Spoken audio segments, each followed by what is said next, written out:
강물이 온통 녹색으로 변하는 이런 녹조 현상은 왜 생기는 걸까요? 물속 미생물인 남조류가 비정상적으로 많아져서입니다. 이렇게 되면 물에서 불쾌한 냄새와 비릿한 맛이 나게 됩니다. 특히 이 네 종류는 수질 오염과 생태계 파괴는 물론 사람의 간 세포와 신경계에도 나쁜 영향을 미쳐서 특별히 유해 남조류로 분류됐습니다. 이 남조류는 수온이 높고 고인물을 좋아하기 때문에 녹조 현상이 주로 여름에 생기는 건데요. 지난해 금강은 5월 17일, 이 낙동강은 6월 7일에 첫 조류 경보가 발령됐습니다. 올해도 여름이 다가오면서 낙동강에 첫 경보가 내려졌는데요. 차주아 기자가 보도합니다. 낙동강 하류 창녕 하만보 구간입니다. 강물색이 평소와 비슷해 보이지만 이미 녹조 현상이 나타나고 있습니다.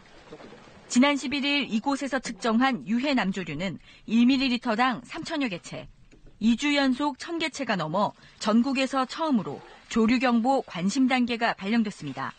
강우가 이제 적어지고 이제 기온이 급격히 올라가면서 이제 조류가 이제 좀 증가하기 시작하고 있습니다. 아마 원래도 예년과 적어도 유사한 정도로 이제 조류가 이제 최근 4년 동안 창녕 하만보 구간에서는 5월 말에서 6월 중순 사이 조류 경보가 내려졌습니다.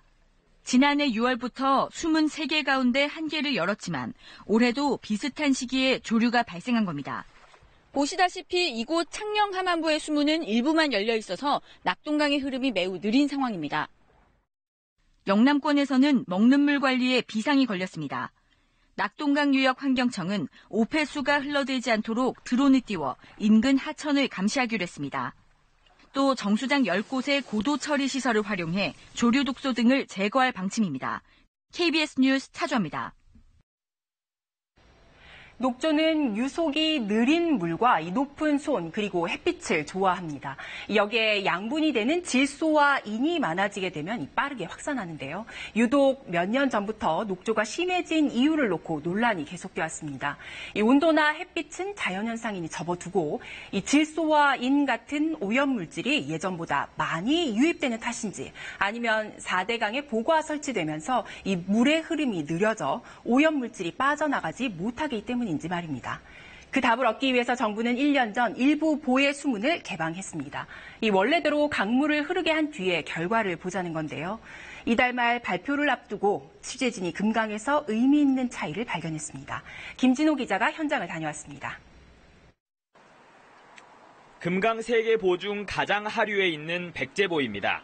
수문이 닫혀 있고 강물은 호수처럼 고여 있습니다. 보 인근에서 어렵지 않게 눈에 들어오는 생물은 큰빛 이끼벌레입니다. 물이 고여 있음을 보여주는 대표적 태형 동물입니다. 이거 납니다. 악취가 많이 심하게 나는 거다.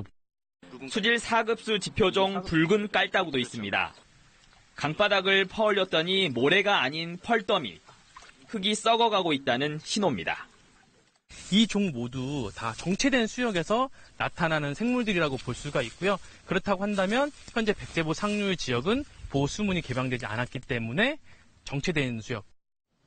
백제보 상류에 있는 세종보를 찾았습니다. 8달째 수문을 열어놓은 곳입니다.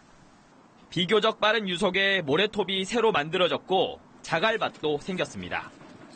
강물이 흐르면서 생긴 변화로 원래 모습으로 돌아가고 있는 겁니다. 뒤로 보이는 수문 개방 이후 이곳은 수위가 낮아졌습니다. 지금은 이렇게 용존 산소량을 들릴 수 있는 여우를 쉽게 관찰할 수 있습니다. 물속 유해 남조류를 비교해봤습니다. 수문을 연 세종보 인근은 나오지 않았지만 백제보에선 수온이 올라가면서 예년처럼 농도가 올라가고 있습니다. 이게 저수지와 같은 상황이다. 특히 물이 썩고 있다는 걸 보여주는 그런 의미가 되니까 수문 개방은 그런 면에서 굉장히 긍정적인 효과를 가져옵니다. 같은 금강 줄기에 나타난 두 얼굴. 두 곳의 차이는 결국 강물은 흘러야 썩지 않는다는 겁니다. KBS 뉴스 김진호입니다.